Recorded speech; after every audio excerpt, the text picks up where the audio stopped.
This is a presentation of RVT Entertainment.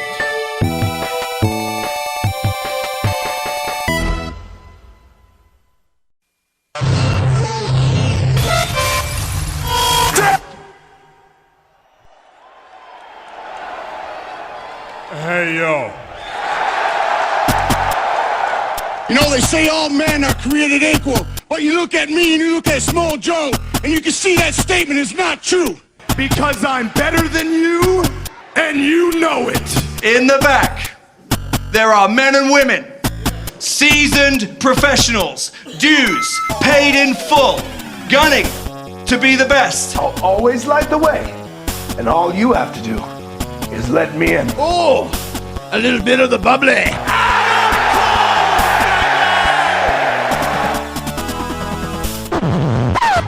The cream of the crop.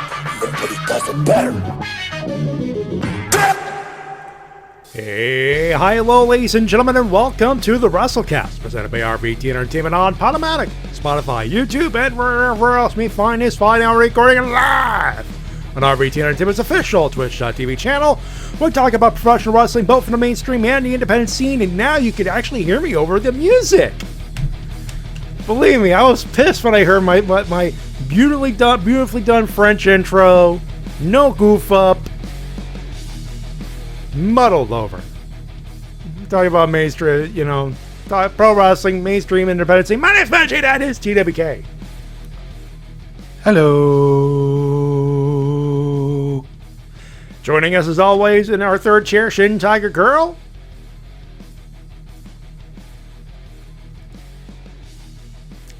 Hello. Huh? Oh, there we go. I think we hear you now.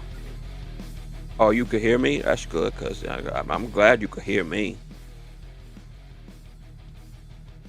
I sense shenanigans. Am I sensing shenanigans? I'm sensing shenanigans. Shenanigans, is that a hoe you know? You know some hoes?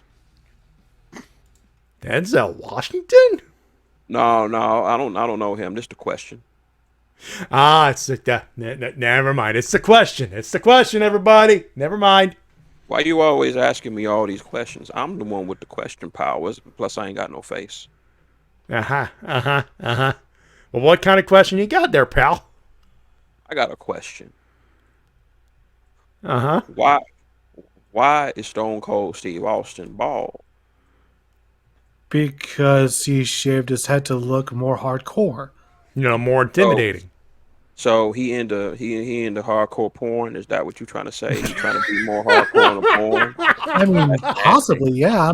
I wouldn't know personally, but I wouldn't doubt it 100%. 100%. You drink orange juice 100%? Is that what you asking me? That's the question. Hi, Shades. Hey, we may as well bring you in. Joining us is for a review is the Shades. Join in on the fun. Masters, are you guys getting sick of me yet? Nah, never. Nope. Boy, oh boy, what a week. What a week. Oh, where do we fucking start? Well, we're against this GDQ, which, by the way, they just for about a couple minutes ago, they just reached 1.5 million raised for Doctors Without Borders. About 50 bucks. Nah. Sports Center, nice. Nope, Dr. Evil. Yep. Fair. Did you do the finger thing? You got to do the finger thing. Maybe. Good. Okay.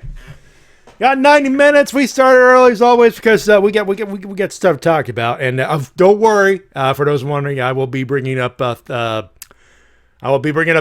again in the winners and losers, which are part of our show as always. We are with the chat as per usual. Goodly God, Forbidden Door was awesome, says Cyber Writer. I don't have a clip because we got to do this. We also have to do Money in the Bank. Ain't nobody got time for that. Nope. All right, so let me see. Nothing confirmed on the Battle Royal here. So we're by the time we're off the air, it's going to be determined. So what I'll do is I'll go through the Money in the Bank card. We'll make fun of that. Then we'll get to the good shit. How about that, boys? All right, I forgot Money in the Bank was happening tomorrow until literally this moment. July 2nd. By the way, Go. Sorry, real quick. Hey, look, the Fed's got another live event, special live event coming up. Hey, look at all these fucks I don't give. They're just raining from the sky. See, folks, this is why you pay. This is why you're supposed to pay us. We riff it, so you don't have to.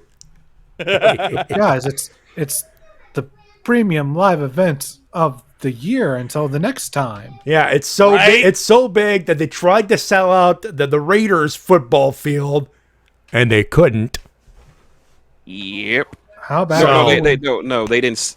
They had to go to a more intimate venue. MGM Grand is they couldn't even sell out MGM Grand. Guess who did it first? DK. Anyway, so let's riff this, and of course your winners will be joke winners. I assume, and I'm assuming there'll be winners. My winners will be those as well. But in case you're wondering, Money in the Bank is the pay-per-view premium live event thing. I don't know what you want to do there. I don't know why I went French for a second or Quebecois there. Raw, SmackDown, Junior's still running the thing on the creative, so yeah, you know it's gonna suck. But it's the MGM Grand Garden Arena. It is not sold out to our knowledge, so fingers up in the air if you don't care. Show has 6 matches on the card. Bianca Blair versus Carmella for the Raw Women's Championship. I don't know about you guys. I got Princess Peach winning this one. I mean, she is the princess of Staten Island. This girl knows what she's doing. Yeah. I don't know about you guys. Princess Peach always wins because she's with the one guy who can give her what she needs, Bowser. And not that filthy, ugly, porn stash wearing murderer Mario. Listen, your grandson was working for Bowser. My grandson was going to the corner store to get me some tea and shell wax, and some fat, out-of-shape plumber goes and murders him. I'm pretty sure he was walking straight at Mario, and he went into a shell and started spinning at him. You lying sack of crap. You're on his payroll, aren't you? Working for that murderer. All right. I got to bring this up because you know how she's going to win, right? You know how Carmella's going to win, right? Because we're going to see the glorious return of her old runtime partner in crime, Mr. James Ellsworth. Oh, God. No. The sad part is I'm only half joking because you know they'd do it if they could get away with it. It's Junior at this point. No, honestly, I was gonna say, wait, Bowser is Enzo Amore. You know, he's growling, and the subtitle says, "And you can't teach that." No. If you really want to go, no. Bowser's James Ellsworth. And Enigma says, "Boot him out of the call, Matty." No, Shin's already taking care of Koopa Coot. Don't worry. I'm pretty sure he was talking about Shades. James he's talking Ellsworth. about me because I just brought up James Ellsworth. Trust me, I know what I'm saying. I know what's going on with James Ellsworth. That's why I'm only half joking because they still might do it. And it's that fucking predictable, to be fair. Theory. I can't see Belair losing the title right like this. Not like this. Nah. Theory, take Austin Theory, the former Austin Theory. Now they took away his Austin. U.S. title, he's defending against Bobo Lashley. Why does it say Hulk Hogan wins Lull on the list, though? No, it's going to be Austin Theory as played by Christopher Walken. Aha! You know, at least that'd be entertaining. Yeah. Best way for this match to go is for Lashley to obliterate Theory and win the U.S. title and have another good long title run. Yeah. Also, thank you, MD Commissioner. Yes, that is exactly how I feel. Though he wants the World Wrestling Entertainment. Yeah, I think we all do. If nothing else, some men just want to watch the world burn. In this case, some men just want to watch the World Wrestling Entertainment burn. Yeah, replace Federation and that now all is right with the world. Usos defend their undisputed tag team titles against the Street Profits. FTR. Yeah. Yeah, FTR is going to come in, swoop in. They're going to have all the belts. Wait a minute, goddammit, they're not signed. Yeah, but you're not working anymore, aren't you, pal? It's the only way you could actually put any prestige on the WWE tag team titles. Regardless of what Corey Graves was forced to say. Uh-huh. And folks, he was paid to say it. There's a difference. Did he want to say it? Maybe, maybe not. You won't know.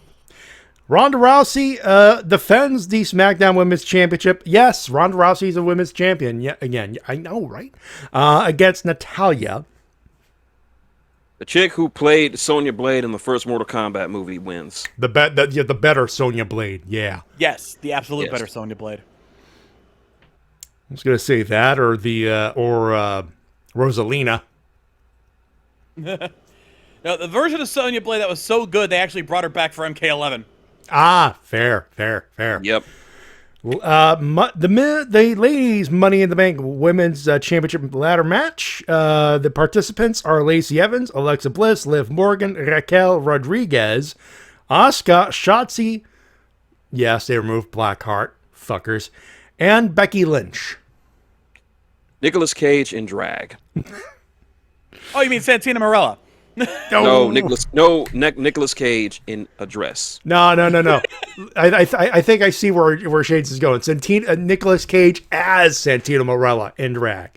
Yes, Santina. Without the accent. Santina. Without the accent. Without the accent, yeah. What are you talking about, guy? We're talking about girls. I'm totally a woman. Totally a woman. See, Eddie, I would agree with that, except we've already got James Ellsworth in one match. You don't want to have too much of that. Yeah, if we're gonna bastardize this card, we gotta keep it fresh, right? Exactly. As fresh as possible, of course. We gotta have more variety than WWE tends to have these days. You know, we gotta be good. We gotta have the we gotta have the high ground on this one. Usually. We gotta do something for it. Let me get the schedule for games done quick. I need more jokes. The men's Money in the Bank, yes, Roman Reigns not showing up. We've been over this. Seth freaking Rollins, Drew McIntyre, Sheamus, Omos, Sami Zayn, Riddle. Yeah, he's been there, and an opponent and another participant to be determined in a battle royale that's currently going on. They haven't. I don't know if that's the main event or not, but it has not been announced yet. Jared Leto as Michael Morbius, because this is the only way as Morbius he could ever make any money as that character. That it will truly be Morbin time. God yep. damn it. Thank you, Shid. Thank you for setting that up for me. No problem. I hate that. It's me, Amobio. I hate that that's become a fucking meme, by the way. And even though it's a meme, the movie still can't make money. That's why we keep doing the joke, because it's pissing everybody off. And the best part is, even The Room can make money on memes. Yes. It's true. True fact, by the way. True fact. Someone made a Morbius power coin. Yeah. I'm not surprised. People do have done more with less. It's the we have fucking visual evidence of this. There's visual evidence. You could Google it yourself. By the way, they're selling the fucking thing. People are selling a Morbius power coin for your legacy morphers. I'm not fucking kidding. Folks, it's a shitty movie. Matt Smith was wasted. He was. He totally was. And Zordon is wondering what the fuck Morbius is doing in the power chamber. Who the fuck are you? I don't remember making a lame ass Power Ranger. Get the fuck out of here. You are neither a teenager nor do you have attitude. Fuck. He doesn't leave in the next. For the record, I had Freddy Fazbear winning it, scaring the shit out of Omos. Who's scarier, Freddy Fazbear or Omos? By the way, Matty, you know those games are on both Switch and PS4, right? Fuck you, I'm not streaming. Pay me! Fucking pay me! Teed up, I'll do you one better. Security Breach was a GDQ this week. It was. And I did Matty, watch it. It was actually a fun run. It seems like your subconscious is telling you something, Matty. Fuck. No, to quote Ray Liotta, may he rest in peace from Goodfellas, fuck you, pay me. Oh, there'll be a lot of fucking going on. Especially when you're inside of a mechanical suit. Look, all I ask, Fred, just bring the lube. Oh, don't worry. You don't have to be gentle. Oh, don't worry. Chica will bring all the lube you could ask for. Oh, jeez. She's a kinky bitch. Anyways, Fair. Moving on before I lose my shit. give the briefcase to late. Sami Zayn for the lulz. Please, yeah, let chaos reign. Well, no, Let if you want chaos to piss off reign. the internet so badly, give it to Omos. Apparently, nobody wants it. Nobody wants him to have it. Give it to him just to piss everybody Get off. that. Oh wait, Junior would actually do that. Keep that briefcase away from Omos.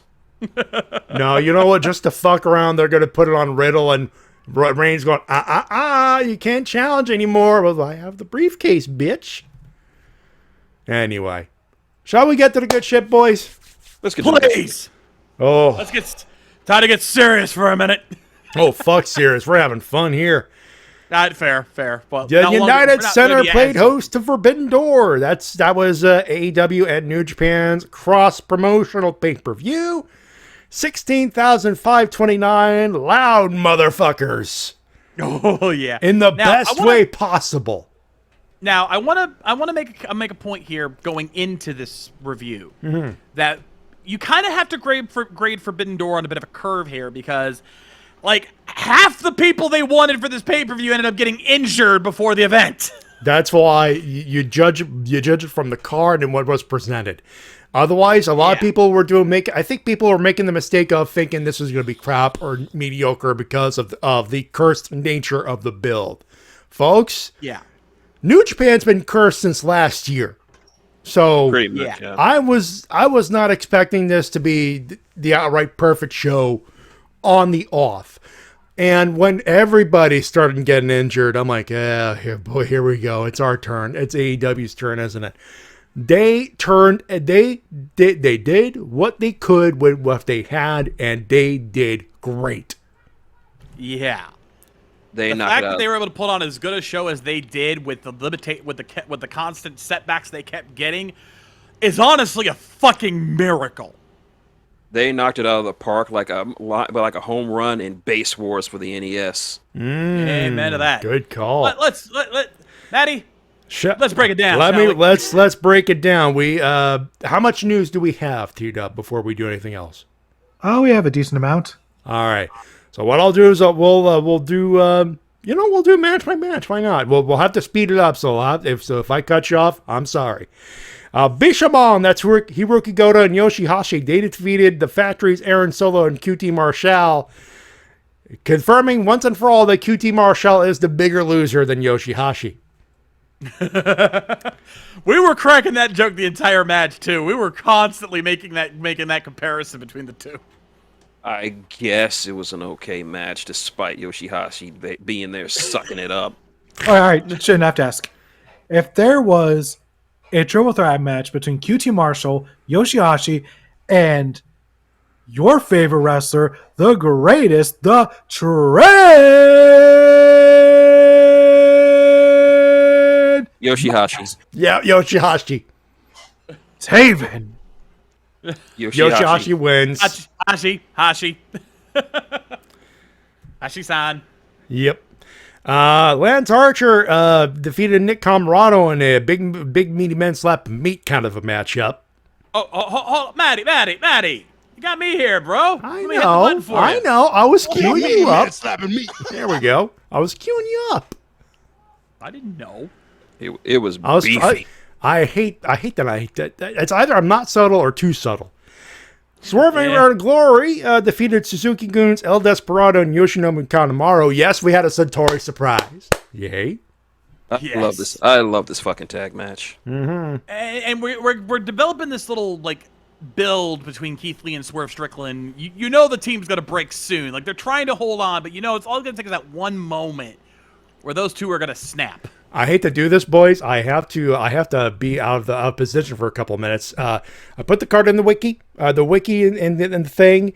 Max. So Ass Boys versus the New Japan Boys, the young boys. You step out. I'll hold the fort down for you. Make it. Talk about Ass Boys and Hookhauser for about a couple of minutes. I shall return.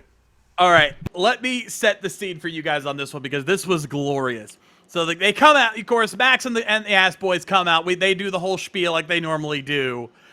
And then we get a surprise appearance by the very nice, very evil one himself. Yes, Danhausen was at Forbidden Door. He may not have been in a match, but he was there. And he decided he was going to bring a gift for the Ass Boys. And out of I had been waiting for this day to come. You can ask Matty when he comes back. I had been waiting for this day to come. That they were going to do this. And sure enough, his gift was the Ass Boys song. 2 Minutes to Late Night made their All Elite debut audio, but still. Am I the only one who knows the lyrics to that song?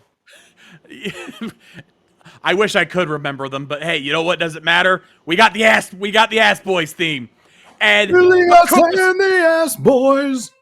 Of course, said Ass Boys, Austin and Colton were pissed the fuck off, go running back in the back, and leave Billy Gunn and Max Caster all alone against Yuya and the Dojo. Yeah, Alex Coughlin, the DKC, and Kevin Knight.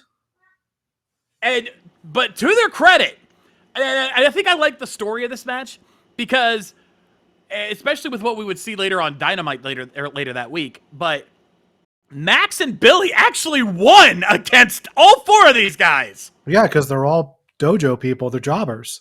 They're young boys. They're supposed to job. Still, like, the numbers advantage you would think would overwhelm them eventually, but no, they managed to be past the odds and win 2-1 against these guys. Here's the thing. Which really, this is a very New Japan thing where if you're a young lion in a dojo, you will never win a match ever. Unless you're up against another young lion. Exactly. Yeah. But what it also does is it helps strengthen the bond that Billy is having with the Acclaimed. I'm back. Like storyline wise, it adds some legitimacy to that. Hey, there's a reason why Billy prefers the Acclaimed over his own sons because his own sons ditched him, and he still managed to kick ass. And yeah, for the young lions, you lose all the time because if you don't lose, technically, you learn. By the way, I apologize for stepping out. I hate it when my body betrays me. It makes me take a Vince McMahon mid-fucking show. Hey, you gotta do what you gotta do. It happens. It was a quick one. So. It was a quick one, and yeah, the Ass Boys... Danhausen trolled again. Yes, very nice, very evil. Yes, very evil. Very evil. Yeah. Very ass. But yeah, fun match, and Billy Daddy Ass was pissed off. And we begin the pay-per-view proper. Minoru Suzuki and Le Sex Gods. That's Jericho and Sammy Guevara with Ty Conti at ringside. Took on Eddie Kingston, Shooter Umino, and Wheeler Yuta. They defeated the representative of the Blackpool Combat Club because the stipulation was added. Winning team got the advantage at Blood and Guts. Mm-hmm. Nice to see Shooter in there. I'll say this. 2 people come to mind from this card specifically, outside of the obvious ones. Simply put, at least two wrestlers were made, at least in the American audience's eyes tonight. Shooter was definitely one of them. What a show. What a show for that guy. Oh, dude was flying like a madman. He was awesome. And he was throwing hands with Suzuki and doing well for himself. So, yeah, when you look good against Minoru Suzuki, that's a good thing. And, of course, we got the moment that everyone wanted to see. The slap fest between Kingston and Suzuki. Yeah! Yeah, like they didn't have to. I'm pretty sure they didn't even have to discuss it. Like backstage, Kingston and Minoru met. I was like, slap fest, slap fest. Slap the fest too. Kitchen, Kitchen. pork rind. Pork-rind. And you have to know. You have to know. As soon as Shooter went backstage, Mox was there to give him a hug Ah, Right. You damn right. because he's proud of what his son is doing. I'm sure it's probably both of his sons in this match. it's true. Of course, we should also mention the backstage segment that happened not long after where, sorry. Yeah, that Destiny's was a fireball. Good call. Good call. Good, yeah, good announce, yeah. Yeah, Because he's a wizard. yeah. And that's why Moxley was so crazy when he went inside that cage. He was getting revenge for his son. I'm right. FTR, they won it all in a three-way for the ROH and IWGP Tag Team Championship. They faced the defending IWGP champs, United Empire, Great Khan and Jeff Cobb, and Roppongi Vice. That was Rocky Romero and Trento Beretta. Awesome tag match. All three teams were freaking amazing, and they each had different styles. You know, Roppongi Vice was slightly more agile compared to the other two teams. They were, I wouldn't say high flyers, but they were definitely more agile. You had United Empire, who were definitely the beefy boys of the group. And then you had FTR, who were the old school grapplers. Yep. So you had three different styles in that ring, and they all gelled so well together. And props to Dax for selling the hell out of that injury. Yeah, because folks, apparently, kayfabe? Question Yep. mark? Yeah, it was kayfabe. That was kayfabe. Confirmed. Classic tag team move right there.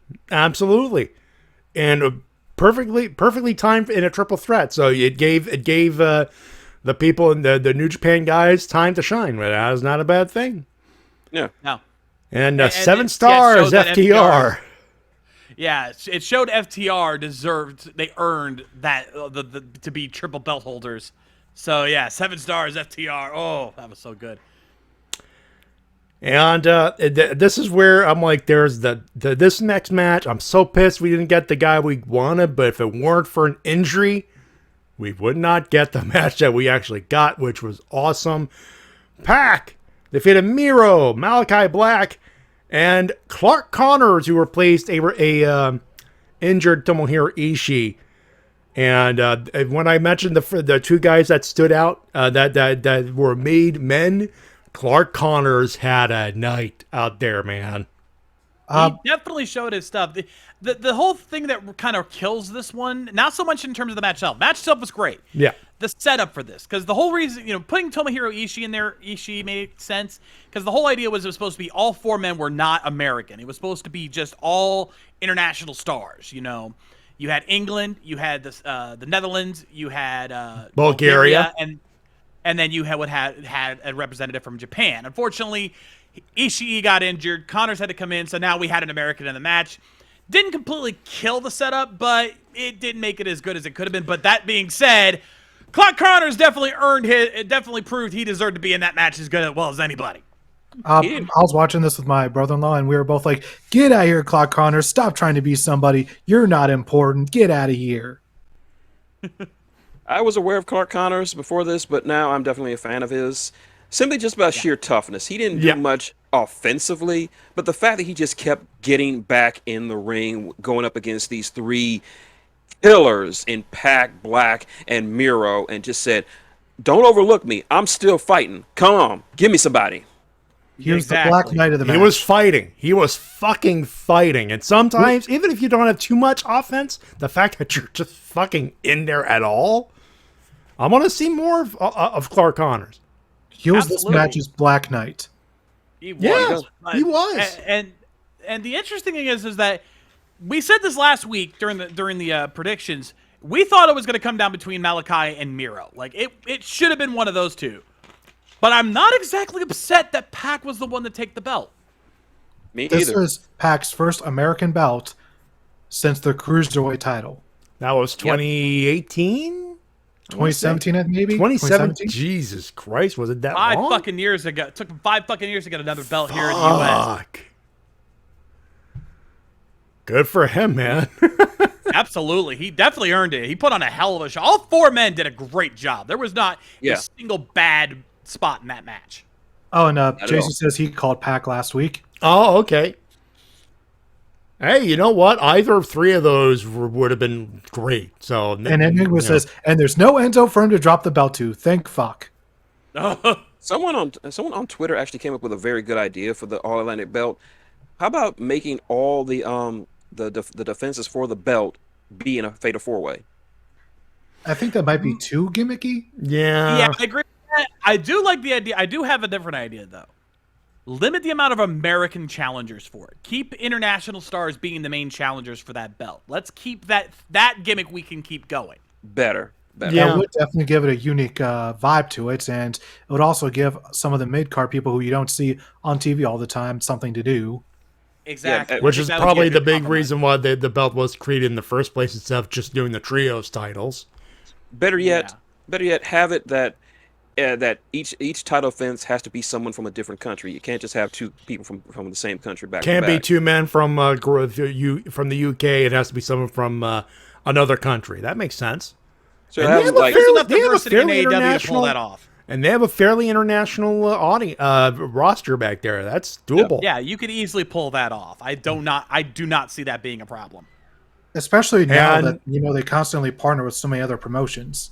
And Enigma brought up another wrinkle too. The All Atlantic title should be defended primarily internationally, like in New Japan and England. Another good one. Possibly. That's another possibility. There's a lot of ways they can go with this. Not undoable. Yeah.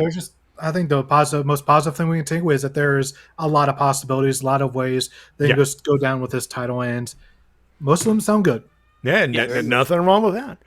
Dudes with attitudes, or as we call them, then eventually Kevin Kelly brought up, Los Stingobernables de Japón, sends poor Hiromu. Got a fever, couldn't make it. Yeah, he put out tweets saying he wishes he was there. He did. Also, we forgot to mention that, Kevin Kelly is on commentary. And for someone like... The commentary crew, the primary crew was Taz, Excalibur, Kevin Kelly. Killed for someone like me who doesn't watch New Japan and doesn't hear Kevin Kelly on the regular and only knew him from his days in the Attitude Era and in the Fed... It was a treat to hear him, and he is definitely not... If you only have ever seen him during the Attitude Era, he is not the same Kevin Kelly we grew up with. Most of you remember him and Steve Carino, and then Don Callis, and then Chris Charlton doing the commentary, the English commentary on New Japan World. That was the thing. So, whoa, that's Kevin Kelly? Damn, he improved. He is definitely improved. Got a little more if you listen to him and Carino and Ring of Honor, they were the primary Ring of Honor guys until like 2016, I want to say. Yeah, I'd say that sounds about right. That's when he eventually transitioned over to New Japan. Yeah. I really missed a lot of his Kevin Kelly-isms from New Japan, but that's to be expected, but he was very much welcome. Oh, yeah. Definitely. But anyway, Dudes with Attitude versus the Bullet Club. Yeah, Sting, Darby Allin, Shingo Takagi, who, fuck yeah. And El Phantasmo, Matt and Ned Jackson, Hikuleo was relegated to ringside. It was a 6-man tag. And this one was your comedy match, and I miss Bullet Club Young Bucks. Gotta tell you, El Phantasmo with the 12 backflips into the back rake. Brilliant. Oh, that was glorious. I loved that spot. I can only imagine Jay Hunter just marking the fuck out. I'd say him and OOC, because OOC loves himself some flippy yes. Absolutely. I also, and I want to be the one to say it, Darby, Sting for LIJ. They would just fit so well with LIJ. They would. They totally would. Yeah, maybe the American contingent, but we'll have to wait and see on that.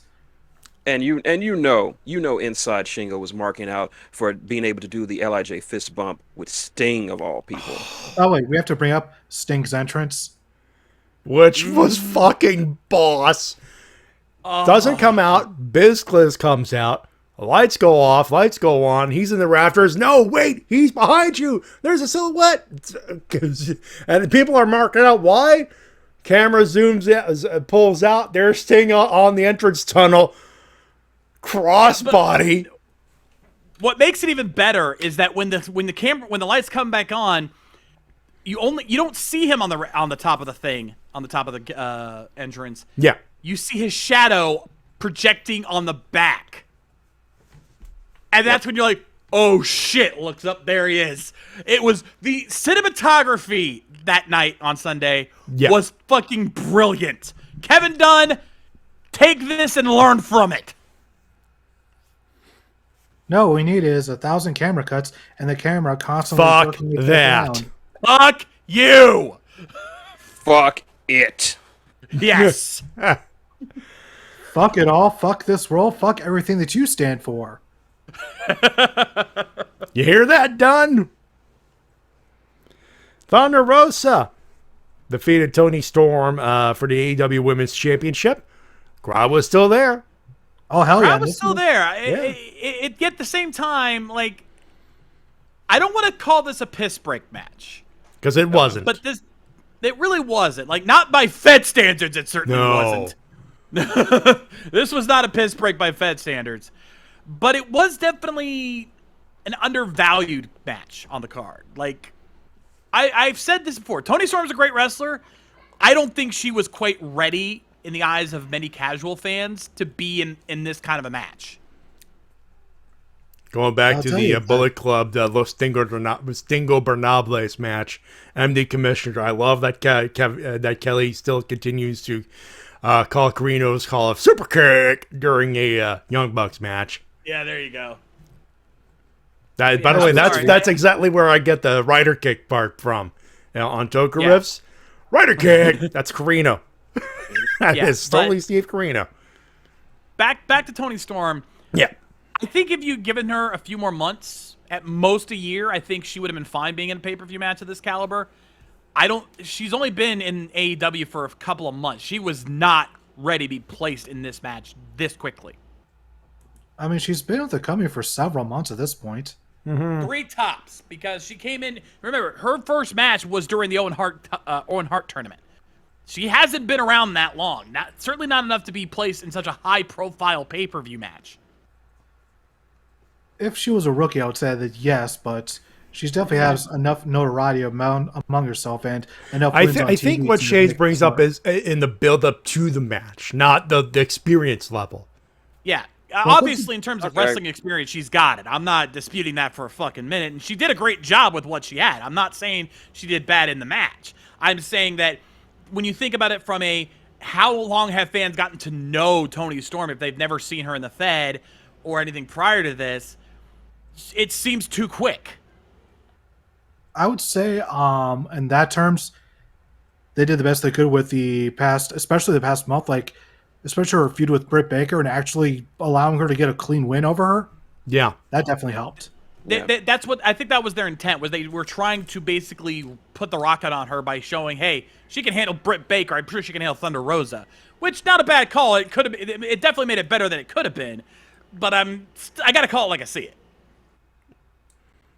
Good match. Crowd was there, but not as hot as the other matches. And I do agree with JC. It would have been nice to have some Stardom interaction here. Yeah, unfortunately, TK said during the scrum that he wanted to get some Stardom people there, but logistical issues just kept from happening. A lot of it was logistically, a lot of it was quarantine, a lot of it was everyone was already booked. Yeah, it was a mess. That's what we said earlier. A lot of setbacks when it came to this pay-per-view. So a lot of that is forgivable. It's why I'm not blaming Thunder Rosa. And there is a Stardom connection with Toni Storm, who wrestled as a Joshi in Japan before going to the Fed. So some strings, however stretched, they were met. Yeah.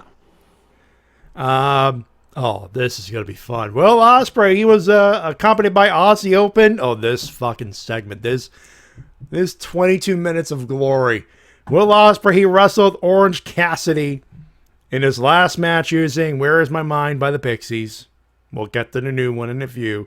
It was for the IWGP US champ. Will Ospreay retained. Juice Robinson still has the belt. Flipping the bird.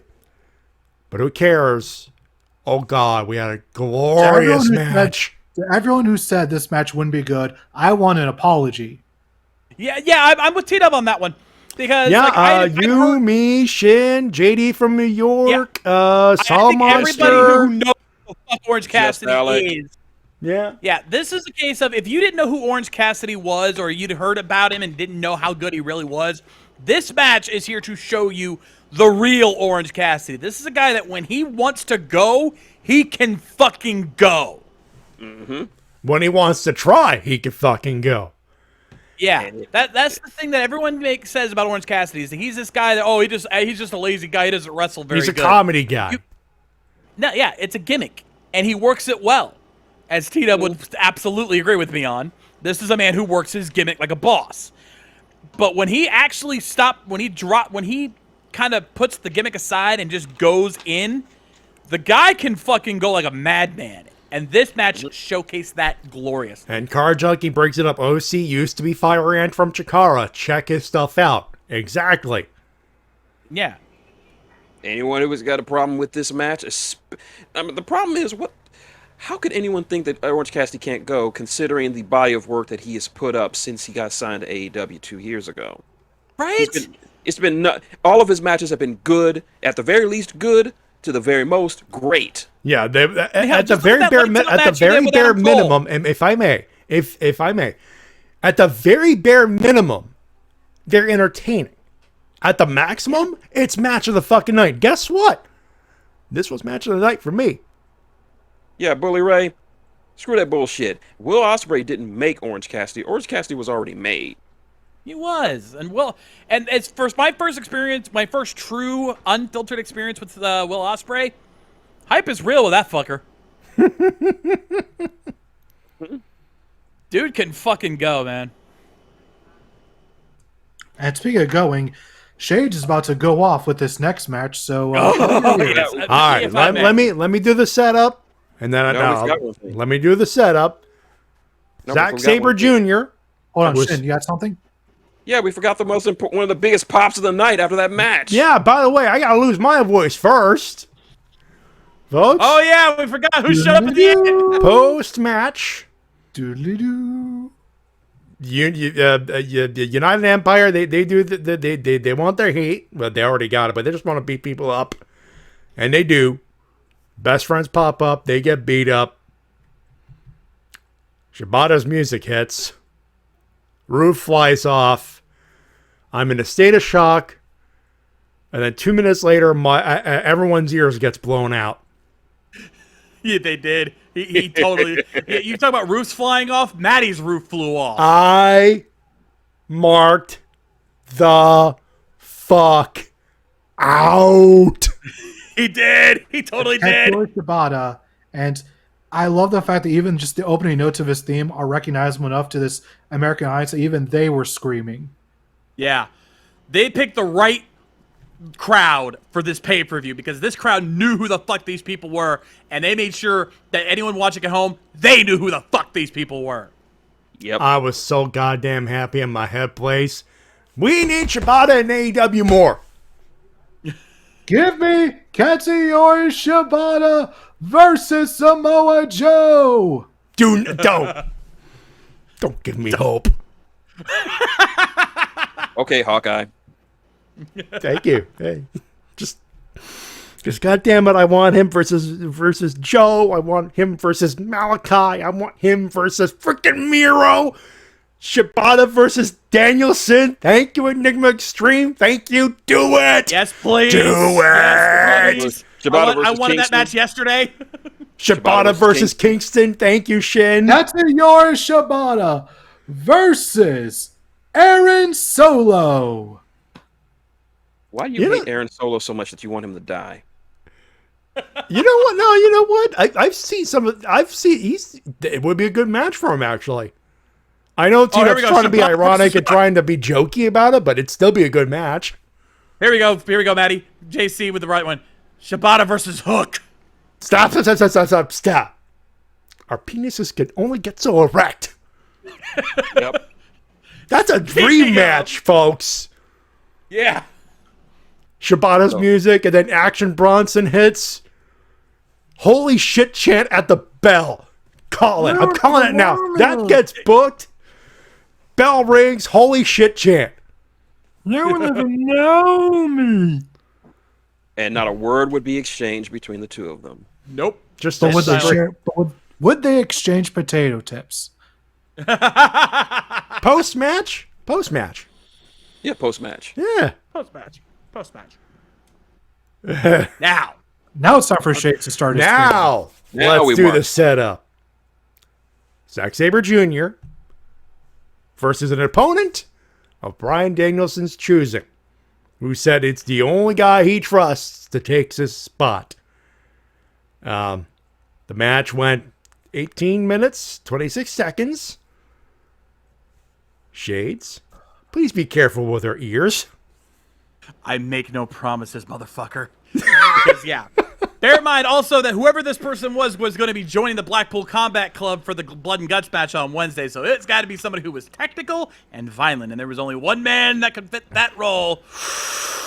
Claudio Castagnoli! Thank We God warned you. We warned I you. took my headphones off. Yeah, I turned my volume down to a 4 and I could still hear it perfectly. Right? Right? Ugh. See, I was happy in my head place with Katsuri Shibata. I think everybody was happy in the fucking head place when he saw the former Cesaro show up and tell Vince McMahon to suck it. And, you know, it's funny. There's been a lot of reports. Apparently, people in the Fed were shocked that he picked AEW over re-signing with the Fed. Folks, I'm going to tell you it as simple as I can. As long as Cesaro was wrestling in the Fed, he probably saved up enough money. He didn't need the paycheck. He's probably was like, I've made my money. I've got myself. I'm set for life. Fuck it. I'm going to do what the fuck I want for the rest of my career. I'm going to go wrestle. Someone said the same. I cannot remember the name of the guy, but it was on Solomon. It was on Monster Sounds Off group, and people are going, "Oh, they're laughing at him," and he counted. It's like, dude probably made his money. It's like he wants to wrestle. He wants to be. Exactly. He's got his money. Now he's chasing his legacy. Exactly. He wants to have those dream matches that he can't have in the Fed, so he's going to go fucking have those dream matches. It's the same reason Danielson left. It's the same reason that Cole left. It's the same reason that Punk left. Well, or returned, I should say. Well, Punk returned. He got his money. Adam Cole was probably going to be paid same level, not a nice little pay raise, but nothing too outrageous. Just enough to keep the wheels running on the place. Yeah, but my point still stands is that they chose the legacy over the money. Some people like AJ Styles, great. He's made his legacy, go for the money. But Cesaro had not been able to have a legacy in the Fed. He was a permanent mid-carder, and he was never getting any bigger than that. So fuck it. Here, he has a chance to be a main eventer. Might take a little while, but he has the chance to be there. So let's fucking go and show people who the real Claudio Castagnoli is. Let's add the fact that there's that little feud between him and Eddie Kingston from Chikara. Yeah. Which people say, well, it's not. It's a small thing. It's not that big a deal. There's I think T-Dub, it's either you or Shin, T-Dub, that shared this this video series about the King's Road. I believe that was Shin. That was Shin. Same guy did a video displaying, it was about a year ago, displaying Claudio versus Eddie in Chikara. Folks, Eddie Kingston holds a fucking grudge. He does. It's Eddie Kingston. Of course he fucking does. He holds a grudge against Damon Allen. Yeah, and I'm not going to go too much into it because we are covering Blood and Guts. All I'm going to say is, he wouldn't give me my Reese's Cups. I will never forgive it. I think it goes beyond the candy, though. It's true, but Thinking out loud there. Although Claudio could have found an easy way to kill my boy ZSJ. He could have told him a dad joke. And yeah, if you've only ever seen Cesaro like I have, you will never be able to look at him the same way again because this was the real Claudio Castagnoli, and he was a badass. What I love about is how the match started when he tried to beat ZSJ with the Gotch neutralizer, and ZSJ kicked out, and he's like, yeah, he's not doing that shit again. That's the Fed stuff. And his finisher, he went back to the Ricola bomb. And there's And I believe it was Kevin Kelly that even called it. Yep.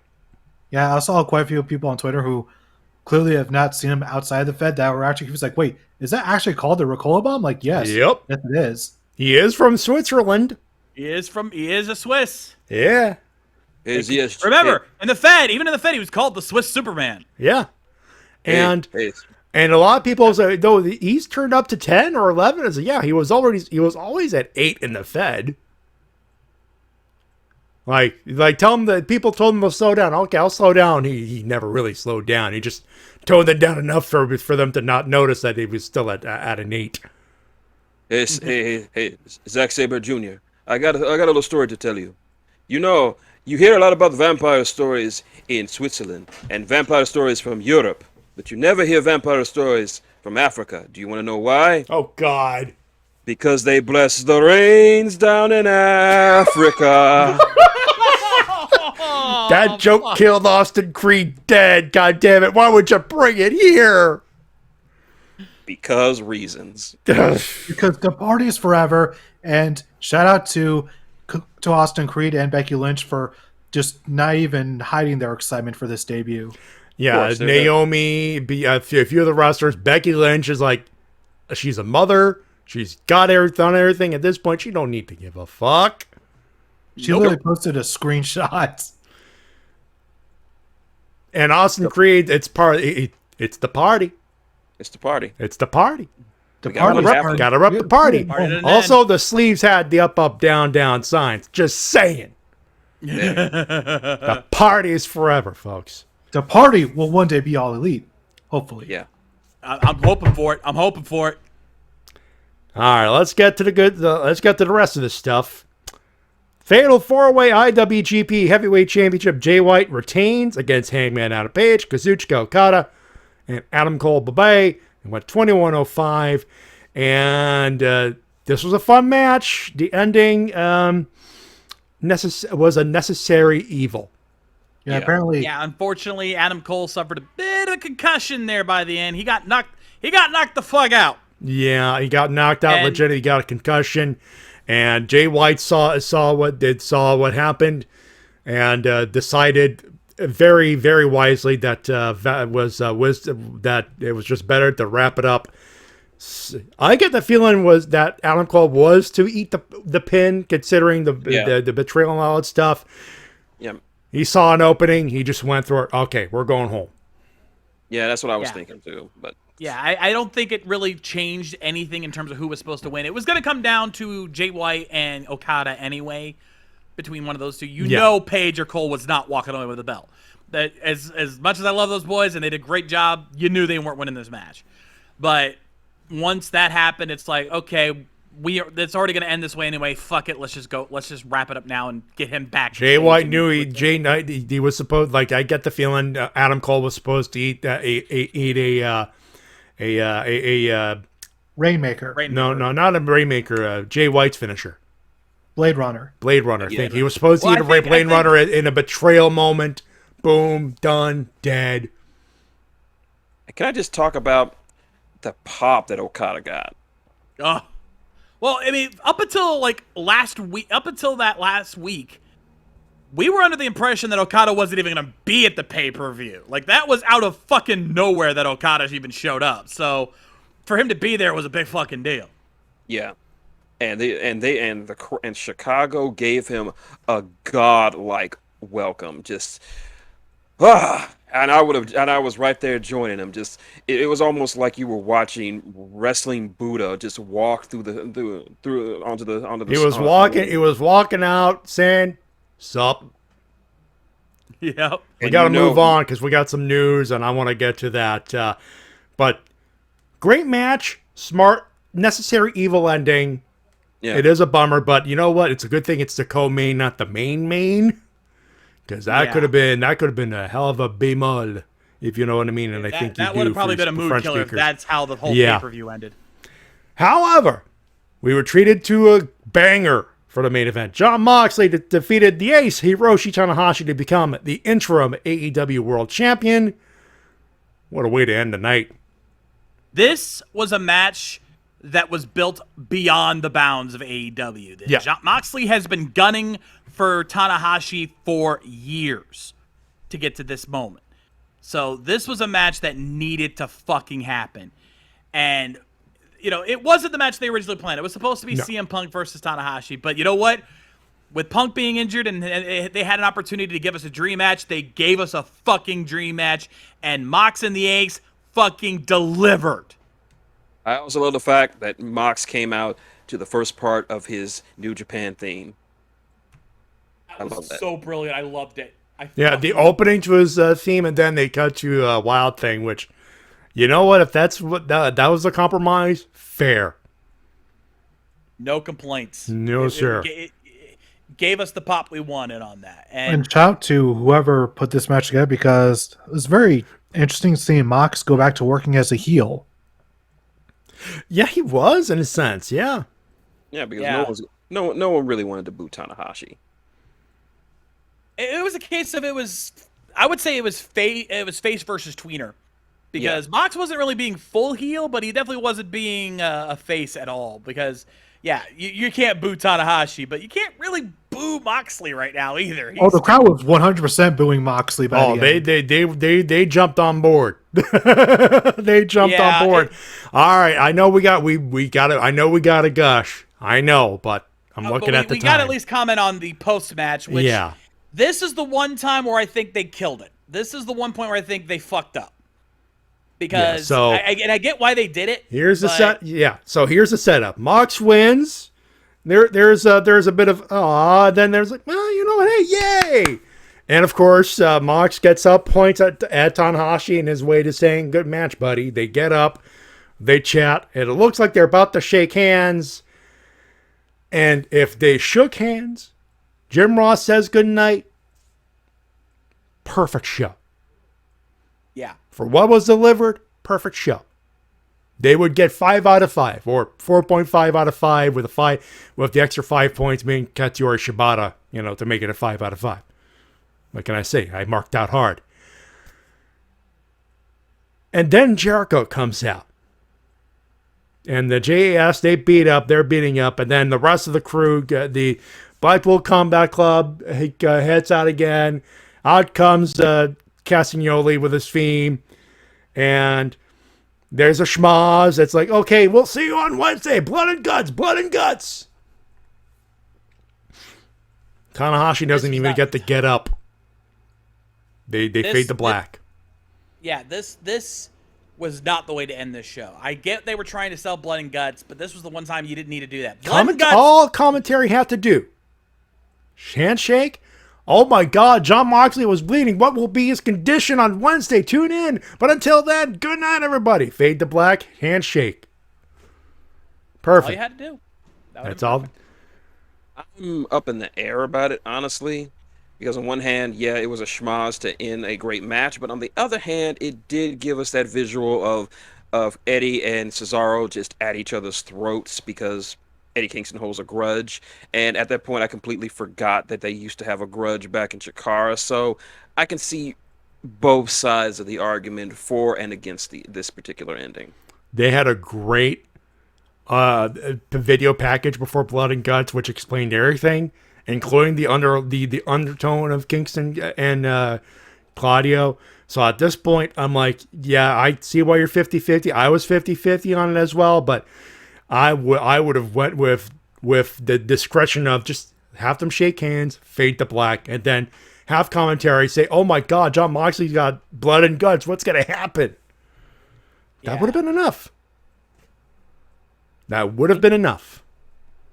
But sadly, as it stands, as it is now, we gotta rate this motherfucker. Shades? For me, that ending is the only thing that keeps this from being a 5 out of 5. I think if you had kept it as Matty described it, 5 out of 5, given all the limitations and all the setbacks that kept happening this pay-per-view, the fact that they put on so many great matches even I can even forgive what happened with Adam Cole and Jay White. That was fine. I get it. I understand it was a necessary evil, so I can forgive that. This would have been a 5 out of 5. That's the only thing that keeps it from getting there. But the rest of the matches were brilliant. It was fun, and it was Enigma asked the question earlier: was this better than the Invasion of 2001? Oh, absolutely. Without Indeed. question. Why is that even what a the invasion question? should have been. Why This is that- what the invasion should have been in 2001. Just dream matches and amazing matches showcasing the best of AEW and the best of New Japan.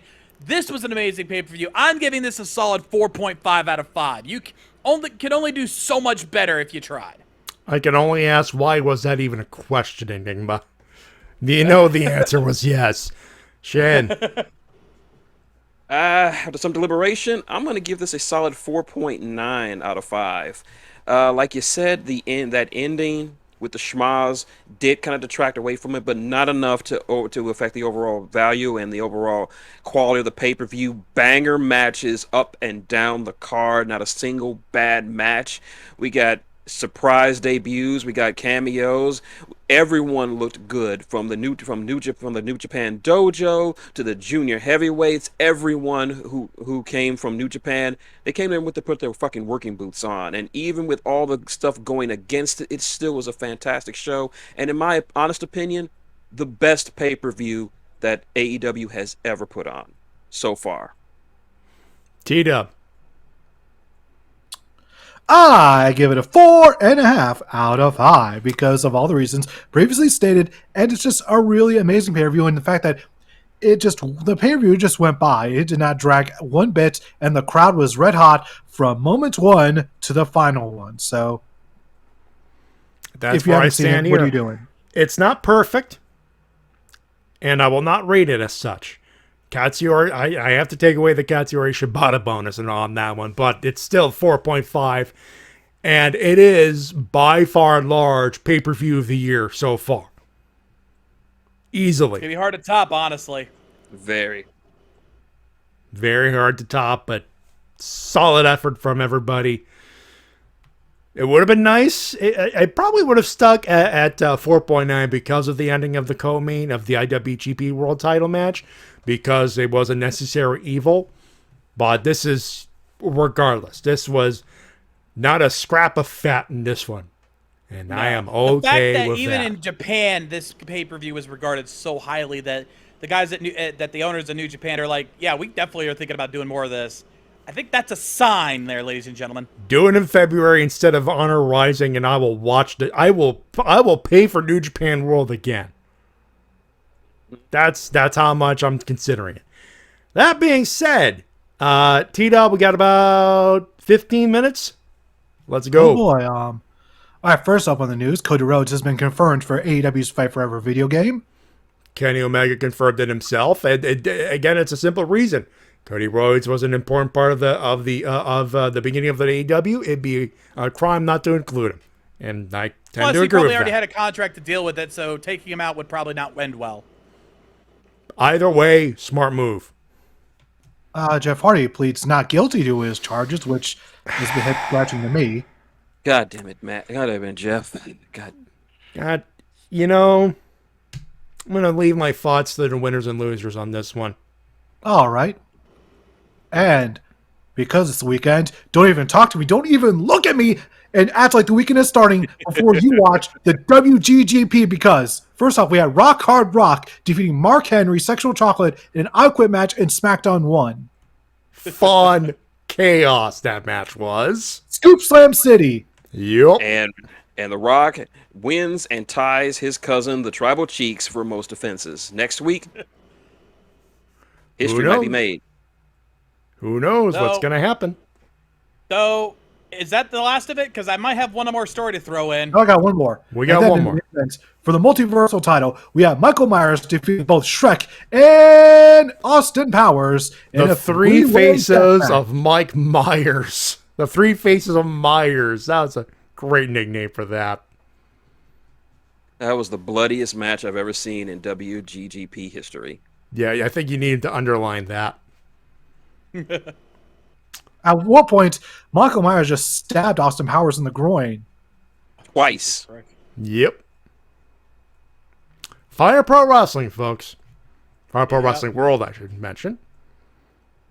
But yeah, I have one more story I have to throw in. Sure. Oh, what you got, James? I'm surprised you didn't bring this recent news up because we got to talk about the latest signee to the Fed. Oh, yeah. The male signee. Address the elephant in the room here, boys. I don't want to talk about that. No. Oh, no. T-Dub. You can't ignore the elephant in the room. Yes, I can, and I will. T-Dub. The VOD is on YouTube. And if it's an opportunity to shit on the Fed, we shit on the Fed. I would prefer just to ignore it. Well, it's the elephant in the room. You can't ignore it, T-Dub. Let's just Watch me. Grip it and rip it. No. Logan Paul signed a WWE contract. There's a picture with the Triple H and the Stephanie McMahon. And a lot of hilarity on this one. I'm just going to say this. I'm okay with that. Here's the thing. Here's my honest opinion. It is so fucking obvious this is a ratings grab. Yeah. I mean, yes, he apparently got over well at WrestleMania. He did. So the fuck what? He did. So the fuck what? Vince Jr. knows that Logan Paul is a ratings draw because of just how popular he is on YouTube. Even to this day, after all the shit they've done, how the Paul brothers are still regarded in any level of respect is a miracle to me. But regardless, if there's anyone who tries to follow the idea of controversy equals cash, unless it's himself, hi Junior, it's fucking Junior, and he sees Logan Paul as a perfect opportunity to get ratings and cash. So, congratulations, Junior. I hope you're proud of your purchase because your desperation is showing, and oh boy, is it strong today. No, he's just going to show up next week and announce stuff like he always does, like the freaking vain prick. Well, unfortunately, we are short on time, so we have to move on to Dynamite. Starting off in beautiful Detroit, Michigan at the Little Caesars Arena. We start off with Orange Cassidy with his new theme song, Jane by Jefferson Starship, taking on Ethan Page, and he defeated him with a body slam! By the way, the theme song from Jefferson Starship, his indie theme, so a lot of people are going, oh, I like the Pixies better. No, folks. That's Orange. That was picked by the wrestler himself. That's what OC wants to come out to. And I'm okay with that. Mm-hmm. Love me some Jane. Yeah. And gotta love a match ending in Michigan with a body slam. Something about that. And it was part of the story that was entailed. So, yay. And then we had Christian Cage promo introducing the now brainwashed Luchasaurus, who destroyed poor Serge Pentico. For Luchasaurus. I love what they're building up with this, and also I love the whole all-black Luchasaurus, and still kind of growing. The new theme is growing on me, but Luchasaurus and all-black just being a monster. Oh, this is going to get interesting. The stories you could tell, and they're all winners. Oh, yeah. That's the best part. What wasn't a winner is this feud between Scorpio Sky Wardlow, which feels way cooler than it should be. At least they're saying they're doing a street fight next week, so they're finally getting to it. They're getting on with it. Thankfully, so hopefully the result will be better than the build-up. And hopefully they can get back to building that title back up to what it originally was. Yeah, because even Miro was calling it the shits. So perhaps I was too good of a champion. Maybe. Maybe.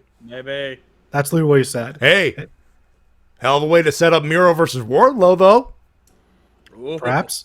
But for our next match, we had the Acclaim Club taking on Danhausen and two partners, and who would help out the hometown boy but FTR.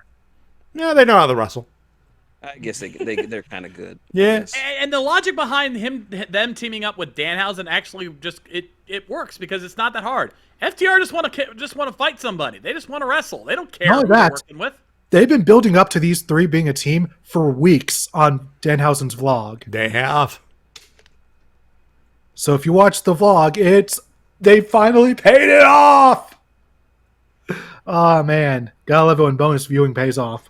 Oh yeah. Anyways, they obviously picked up the win, but afterwards, due to the miscommunication of Anthony Bowens miraculously regaining the ability to run, there was some, squandering between the Gun Club and the Acclaimed, and Billy Gunn decided to side with the Acclaimed. Well, again, it's going back to Forbidden Door, showing that, hey, you know what?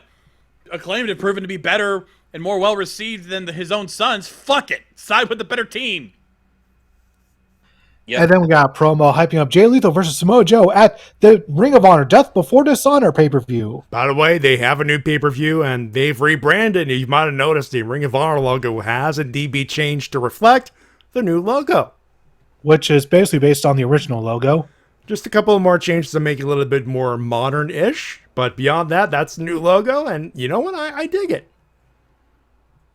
And then we had Jade Cargill destroy Layla Gray in a pretty short match for the TBS title.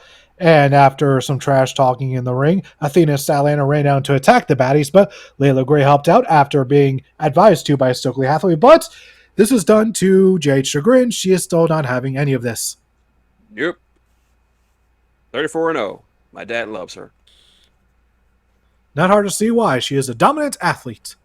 Oh yeah. Mm-hmm. And then we had a promo hyping up the Bucks match tonight against Yoshihashi and, as they called him, Go-To. I guess of course they got to be dicks. Yeah. Of course. It's going to be, it might be a decent match. Goto has to carry most of the load because, well... What Shin is trying to say is, yeah, this is going to be a fun match.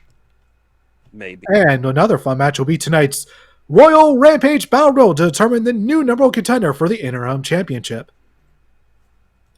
Thumbs up on that one. Looking for that's going to open the show, by the way. So, and then we had don't miss that. And then we had our Blood and Guts main event, which took up basically the entire second hour. And oh boy, it was amazing. You kind of needed it too, with how much chaos was going on in the match. I mean, the first half was literally just everyone coming in back and forth, and you kind of knew that it was going to end with Jericho and Kingston because they needed to keep that storyline going. And oh, are they keeping it fucking going? Oh no, not even that. I love the ending. It's perfect. Now we brought up the past beef between Claudio and Eddie. And it's going to be played off so brilliantly the next few weeks or months. Because the ending, well, Blackpool Combat Club won.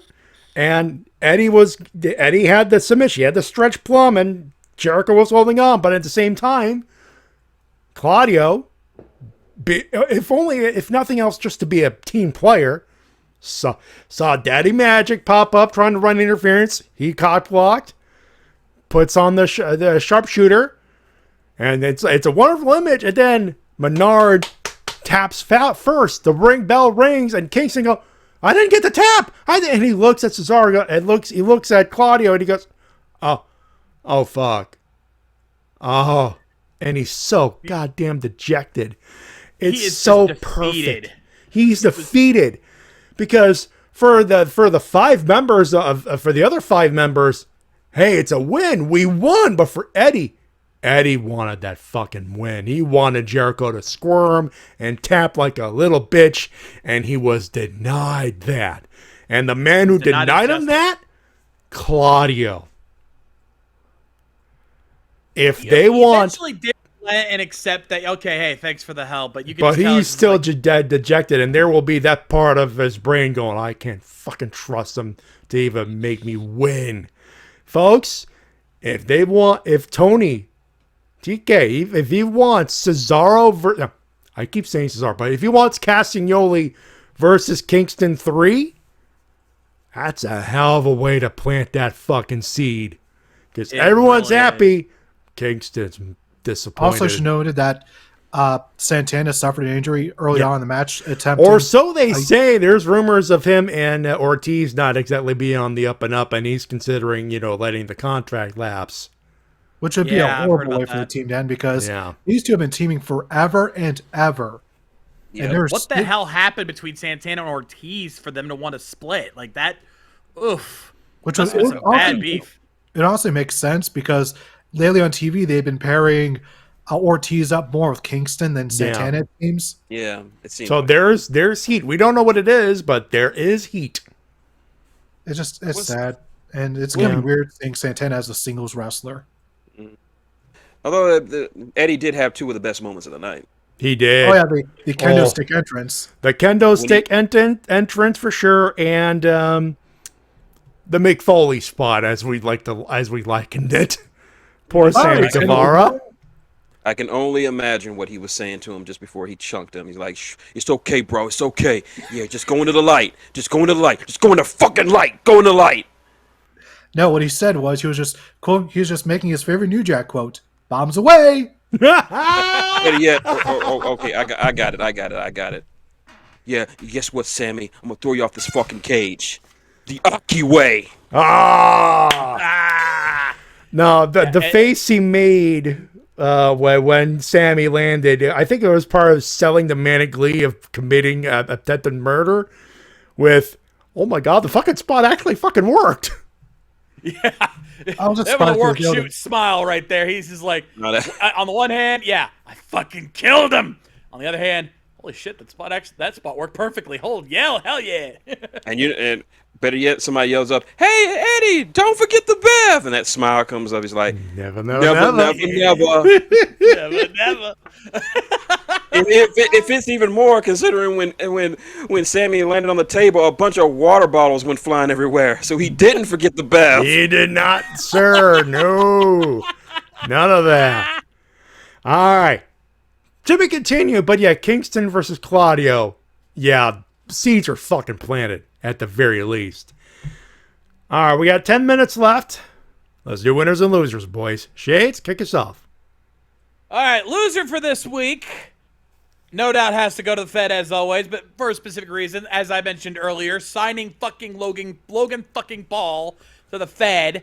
Fuck you, Vinny. Fuck you. Enjoy your controversy, my friend. I hope it bites you in the ass. All right, Shin. D-Cell Battery Award goes to every single person that got on Tony Khan's dick for having the gall, the temerity, to actually hug and appreciate his wrestlers. Forbidden Door was such a great pay-per-view that the only thing they could find wrong with it is the fact that Tony Khan hugged all of his wrestlers that appeared at the media scrum after Forbidden Door. Vince has been doing that for several decades. What's the fucking problem? That's no problem. They just want to hate because they have nothing else to hate. The show was great, and this is the only thing they could possibly do to hate on it. As for general losers, the Fed, not just for everything that the Shays pointed out, including Logan Paul, fuck you, you son of a bitch. But also because of what they made Bianca and Corey Graves say this week. Oh Corey God, what did they force him to say? He said on commentary, as a response to FTR, was that the WWE Tag Team titles were the only titles that mattered in sports entertainment. Yeah, fuck you, Vince. Fuck you. As for poor Bianca, she was forced to say in an interview, basically erasing Sasha Banks from history. When they talked about her main eventing WrestleMania last year, she could not mention Sasha Banks at all. Fuck you, Junior. We know. Rod Fury this week said that, as far as he is concerned, like Sasha's been released as of June 10th. Yeah, that's what I heard. That's the thing. I think at this point it's all but official, and basically I think the Fed is trying to hold out for the 90 days so she doesn't get it all out. Which, according to Raj Giri, they're trying to get her to re-sign, but no, she's out. She is way outside the door, guys. If she has contacts still with Disney and they're like, "Hey, you want to come back to do another Mandalorian?" She's gonna be like, which do I want to do? Star Wars or WWE? I'd go with Star Wars. Star Wars. Yeah, the storyline might be shit, but they pay you well, and it's a happy place. Yep. And you get more notoriety, you're more popular, and you're in fucking Star Wars! Yep. You're practically a Disney princess at that point. Uh-huh. So yeah, I see a lot of people giving Bianca Belair heat for what she said, and I'm like, she didn't have a fucking choice in that matter. If she had a choice, that's Vince Jr. That's Vince Jr. There's no question in my mind that's Junior's talking. Yeah, that is. So I feel bad for her for either play ball and keep your job, or support your friend but get shit on by Vince. She had no choice. Yeah. As far as is either that or become a main event jobber. That too. Man, she don't want to do that after that hard work. So none can be blamed on her. For me, losers, the Fed for all the obvious. Yeah, he's messed up T-Dub. We gotta hurry up, guys. Come on. All right, loser obviously WWE. So yeah, that's my loser. I had to get it out of the way. There All you go. right. Now you go, Maddie. All right, WWE for the obvious reasons. Various idiot fans at Forbidden Door. There were some fights. There was a dude at the barricade trying to jump the barricade. Security was on point on that one. There was even a dude trying to be a creeper, trying to jump in several rows just to get a picture of Ty Conti's ass. Ugh. Believe me, if we have more time, you know what? Fuck, I'll hit it right now. What the wrestling fuck is wrong with you? And if we have more time, I do the whole bit. But rest in peace, Dan. And Yeah. looking forward to Nash coming back to Radio Day there. I think everyone's gonna want to have some music and some calm stuff. And of course, our condolences to Tara and everybody over there as well. I wish we had more time. And Jeff Hardy. Yeah. Yeah. Look, he's in rehab. Fair. But saying categorically not guilty means that he doesn't intend to that he's basically say, to me, reads as if I didn't drink and drive. The fucking video's on TMZ. You fucking idiot. We literally have him in 4K. You true. ain't getting out of this one there, Jeffy boy. I love you, but you ain't getting out of this one. I would just take the L, say not guilty, I'm already in rehab. Whatever you gotta do to sentence, do the rehab. I'll stay there for as long as you tell me to. This just tells me that Jeff Hardy does not care. And that just makes me even more like, you know what?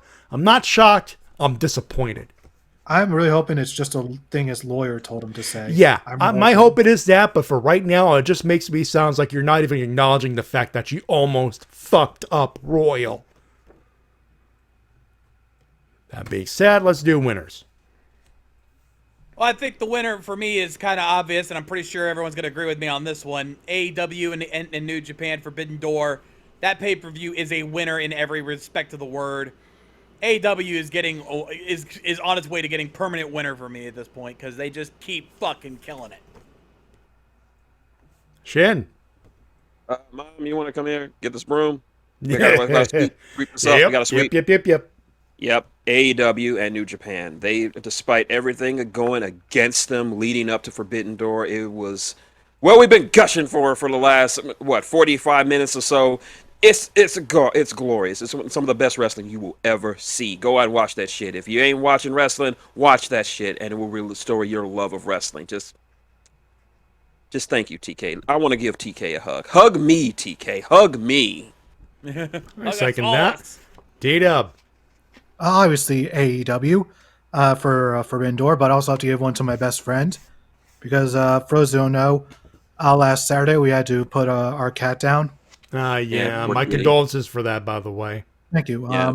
And the next day I was hanging with my best friend. He could tell I was still bummed about the thing, so he decided to make a call to GameStop, see if they had anything in stock for me to buy. And does anyone have their PlayStation 4 available to turn on? I turn on.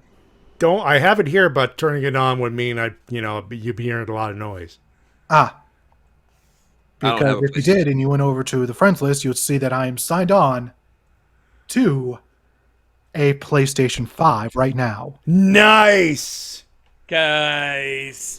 Also, I do need to throw out one more loser this week.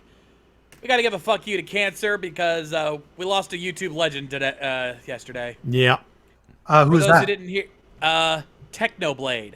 Oh, yeah, I saw his name turn out. I think I've ever heard of him before then, unfortunately. He's a very popular Minecraft YouTuber. Yeah. He's a huge Minecraft YouTuber, and unfortunately, he passed away yesterday, or at least it was announced yesterday. He passed away due to cancer. Yeah, cancer, unfortunately, has been taking a lot of people this past Yeah. month. Jesus Christ. No shit. Look this No. month. Like, that's the 3 people I've heard dying this month of cancer. Fucker was 23. God, that's way too young. Yeah. Yeah, right? And my daughter was a huge fan of it. She cried when she got the news. Oh, God, I'm sorry. Yeah. Sucks, man. Yeah. So, fuck cancer. Give her hugs for all of us. I will. But yeah, All I got right. PlayStation 5 now, and I played through Ratchet and Clank Rift Apart. That was fun. I just love the fact that now in these games, practically no loading screens almost. Do you got the digital version or the disc version? It's disc. Oh, nice. So yeah, it's been a great experience. And for those wondering, we will be getting another cat soon, so that will be good stuff there. Once again, thank you to my best friend for making the call to GameStop to see if they had any available. And the only downside is I had to buy a bundle. They didn't have them just standalone, so I had to pay the $800 bundle. But it came with an extra controller, a charging port, and a few extra games. Yeah, you got some extra stuff on top of it. I think like $800 for a console and a game is fucking steep, if you ask me. I would say it's definitely worth it for the stuff I got. Yeah. For me, winners, Katsura Shibata and Claudia Castagnoli for making me lose my goddamn voice. Blood and Guts, and sweep AEW, and we'll top New Japan on top of that. And Giselle Shaw, who over the weekend, last weekend, came out as trans. So Good on her. Good on her. All that. That's a win in my book. Hell yeah. Great. Welcome to the community. I'd spend more time saying, well, plug it in more, but we got about a minute or two to plug everything and sign off. So, plug away, boys. Shades, I know we got Anime Mavericks tomorrow, or you do anyway. Yep, I got Anime Mavericks tomorrow. It's going to be, I believe it's my pick tomorrow, so fuck, I got to get on that tonight. And, of course, we're done with Rager Recap for now, but we'll have Tokaris in a week from Sunday, so hopefully you guys will join us for that. Just stick around here on RVT Entertainment, here RVTV. You guys keep an eye out for that. Now, of course, Shin. Fortunately, computer's still fucked up, so I can't post any videos because render means the computer freezes up. So, but you can still listen to some of my good stuff on Maxicorn on YouTube if you want to help me out with my teeth and with my computer. PayPal.com/Shintigercurl, Cash App $Shintigercurl, Patreon.com/Shintigercurl, and all that good stuff. And also, coming soon, probably at the end of the summer, New World, 2nd edition. Nice. KW, you're working on a new video. I'm gonna keep it simple for you. This YouTube channel is already in the chat for you, those watching. Fire Pro Wrestling returns as the review. If you wanted to see it early, Patreon.com/TWK reviews. Is that good? Yep, there you go. And of course, I have my tip jar, PayPal.me/Matty Jay 316. Donations are optional, but very much appreciated. You can follow us on Twitter at MattyJ316, at TWK Official, and at Shintigercurl, and the Shades AT. He's on Twitter too. He just doesn't post as much because, social media as a whole. We should know we're in it. The Wrestle-Cast at gmail.com. If you got questions, we'll keep an archive. If we have a chance to read them, we will read them. That's gonna do it for us, ladies and gentlemen. Man, we took too long on that pay-per-view review. Whoops. Enjoy Rampage and enjoy the Royal Rampage. We will talk to you next week. And if you so choose to watch Money in the Bank, look, it's 2 ladder matches, and the wrestlers in there are mostly good. So you're not gonna be doing that bad if you just repeat to yourself that it's just a show. You should really just relax. We don't, so that's why we just watch AEW. On behalf of everybody, including the Shades. On the Shades, I'll see you guys next time. Rock on, motherfuckers! Shintigercurl. Go watch some Rampage, the Aki way. Damn right, and Shintigercurl. And TWK. Oh shit, it's dim sum time. I approve of that. Yeah, I'll take that. TWK Senpais, I'm just going to say, help professional wrestling, support your independent promotion as soon as possible. You can tell I'm in a rush, can ya? Have a good one, have a safe one, we'll talk to you next week. Bye, everybody! Come on, Win, are you going to work with me now? Bye!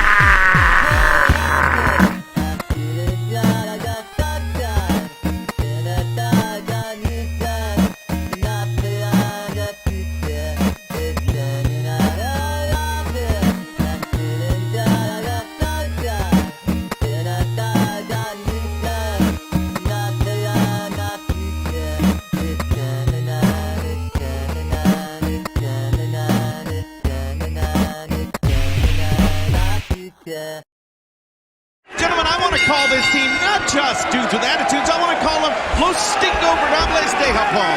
You're welcome, Excalibur. That rolls right off the tongue.